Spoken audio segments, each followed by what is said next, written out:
নমস্কার বন্ধু, আজকে আপনাদের কাছে একটা নতুন ধরনের ভিডিও নিয়ে এসেছি। সেই ভিডিওটা হচ্ছে যে বাড়িতে আমরা পেঁয়াজ কিভাবে চাষ করবেন। অনেকে দেখুন আমরা বিভিন্ন যেসব ফেলে দেওয়া জায়গা আছে সেগুলোতেও করতে পারেন, এবং যারা কিছু টব আছে সেই টবেও কিন্তু আমরা করতে পারেন। আর একটা কথা আপনাদের বলি, যারা আমার এই ভিডিওটা আজ নতুন দেখছেন তারা অবশ্যই একটুখানি চ্যানেলটাকে সাবস্ক্রাইব করে পাশে থাকবে। আর যারা আমার পুরনো বন্ধু রয়েছেন তারা তো আমার সঙ্গে আছেনই। তো এই পেঁয়াজগুলো দেখুন আমি কিভাবে এইভাবে তৈরি করেছি, কিভাবে বসিয়েছি, সেই ভিডিওটা সম্পূর্ণ কিন্তু আপনাদের দেখব। কেউ কিন্তু স্কিপ করে যাবেন না, তাহলে সম্পূর্ণ হয়তো বুঝতে পারবেন না। গাছগুলো বসাবেন, গাছগুলো সঠিকভাবে কিন্তু আপনার গাছগুলো হবে না। দেখুন আমরা একটা টব নিয়েছি, আর কিছু দুটো দেখুন এগুলো হচ্ছে আমরা যে ঘটগুলো থাকে সেই ঘটগুলো কি করেছি আমি ড্রিল দিয়ে কিন্তু এখানে ফুটো করে নিয়েছি, যাতে ড্রেনেজ সিস্টেমটা যাতে ঠিক থাকে, না হলে কিন্তু পেঁয়াজগুলো কিন্তু ভালো হবে না।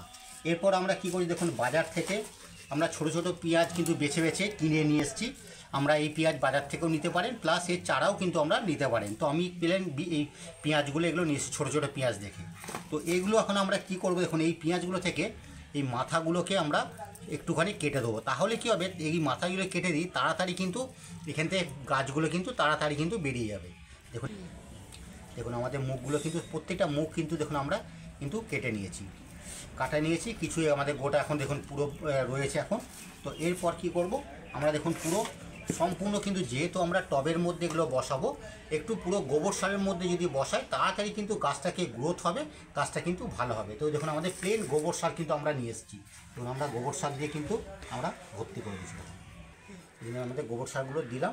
এরপর আমরা যেই পেঁয়াজগুলো আমরা কেটেছিলাম এই পেঁয়াজগুলো দেখুন আমরা কিন্তু আস্তে আস্তে কিন্তু আমরা পেঁয়াজগুলো এখানে কিন্তু বসিয়ে দিচ্ছি। দেখুন পেঁয়াজগুলো কিন্তু আমরা বসিয়ে দিলাম। পেঁয়াজগুলো দেখুন এর মধ্যে কিন্তু আমরা পেঁয়াজগুলো দেখুন আমরা কিন্তু বসিয়ে দিলাম। প্রতিটা পেঁয়াজ বসিয়ে গেল। এরপর আমরা এটাকে কিন্তু অল্প করে কিন্তু পেঁয়াজগুলোকে আমরা কিন্তু এভাবে ঢেকে দেবো। পেঁয়াজগুলোকে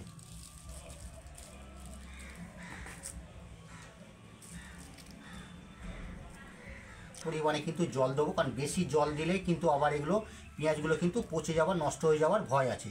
সেই হিসাবে অল্প করে কিন্তু আমরা জলের মধ্যে কিন্তু আমরা স্প্রে করে দিচ্ছি।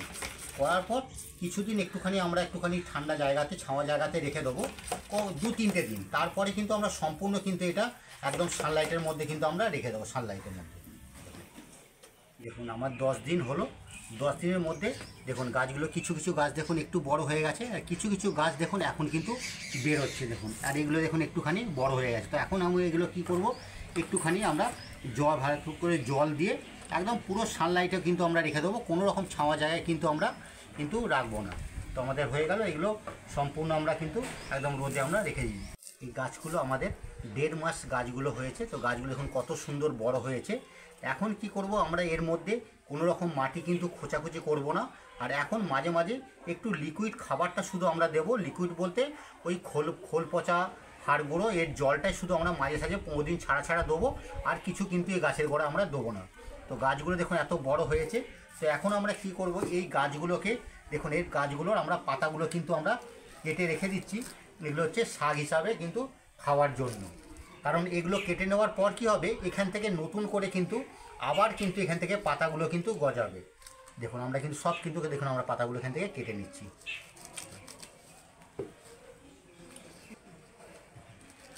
আমরা প্রতিটা পাতা দেখুন এখান থেকে কিন্তু আমরা কেটে নিচ্ছি। এগুলো কিন্তু শাক হিসাবে, স্যালাডের তরকারিতে সবেতেই ব্যবহার করা যায় এগুলো। আর এগুলো কিন্তু আমরা কাটলাম না, কারণ এগুলোর জন্য আমরা পেঁয়াজের জন্য রেখে দিলাম, যাতে এখানটা কাটবো না। আর এই যে ডালগুলো আমরা কেটে নিলাম এখান থেকেও কী হবে, পরবর্তীকালে এখান থেকে আবার নতুন করে কিন্তু পাতা বেরোবে, এবং সেগুলো আমরা রেখে দেবো, যাতে ভবিষ্যতে পেঁয়াজের জন্য আমরা কিন্তু রেখে দেবো। তো এইভাবে যদি আমরা পেঁয়াজ আমরা বাড়িতে তৈরি করেন, অনায়াসে কিন্তু আমাদের পেঁয়াজ চাষ হবে।